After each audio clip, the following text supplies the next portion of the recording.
If the GOP is seen as trying to kill or cripple GM and Chrysler in order to punish hundreds of thousands of American workers for supporting Democrats, today's news could represent a sea change, not just for the economy, but for American politics. Joining us now to weigh in is Air America Radio's Thom Hartmann. And Thom, thanks for your time tonight. By telling the industrial Midwest to essentially go to hell, is the GOP making a conscious decision that, well, look, we've lost every region of the country but one, so okay, America, it's 1860 all over again, bring it on? Well, it's not about North versus South or region versus region. It's really about busting unions. That's the bottom line. The reality, David, is that if we didn't have a strong organized labor, it's weakened relative to when Reagan came into power, but if there wasn't an organized labor movement in the United States right now, John McCain would probably be president. And this is an opportunity to continue the process that Ronald Reagan began in 81, 82 when he busted Patco and try to, blow up another couple million union jobs. The Republicans see the union movement as not only a natural constituency of the Democratic Party, but also as one of the major, actually the only large, major, organized, relatively progressive movement in the United States. And they need to get rid of that if they're going to get power.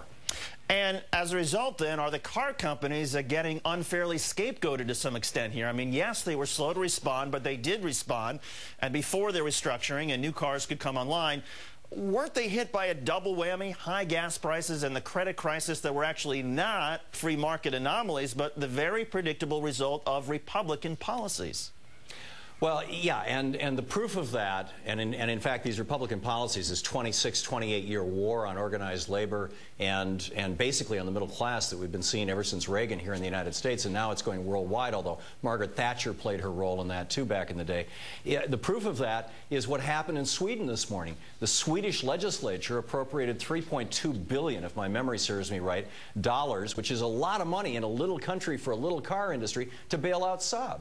And this is happening all over the world. Honda and Toyota in Japan are cutting back on their production, as well as in the United States. So the Republicans here saw the unionized American auto industry as being weak and like predators. I mean, they're jumping on it. They're going to try and take down the union. This is their opportunity to kill the union. And one of the people in the talks at the Capitol last night was Stephen Feinberg. He's the head of Cerberus hedge fund that owns most of Chrysler. Another big Republican, former Bush Treasury Secretary John Snow, is also at Cerberus.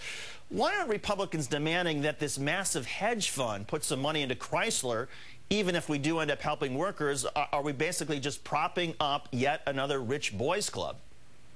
Well, you could argue that, but really what is going on here has nothing to do with Cerberus or with Chrysler or with Ford or GM. It has to do with trying to get rid of organized labor. And, that's why they're throwing all this effort at it. And the tragedy is that they're willing to take down not just the direct auto workers. My dad worked in a tool and die shop in Lansing, Michigan for 40 years.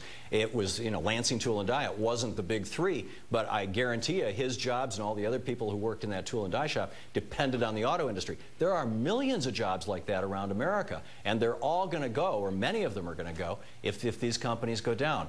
And from the Republicans' point of view, the good part about that is that they're union jobs, and maybe those shops will then get picked up by Toyota or Mercedes or something like that. The bad thing for America is, number one, it does away with the union movement. Number two, all the profits from those companies then go to countries outside the United States. So it's a slow bleeding of the country.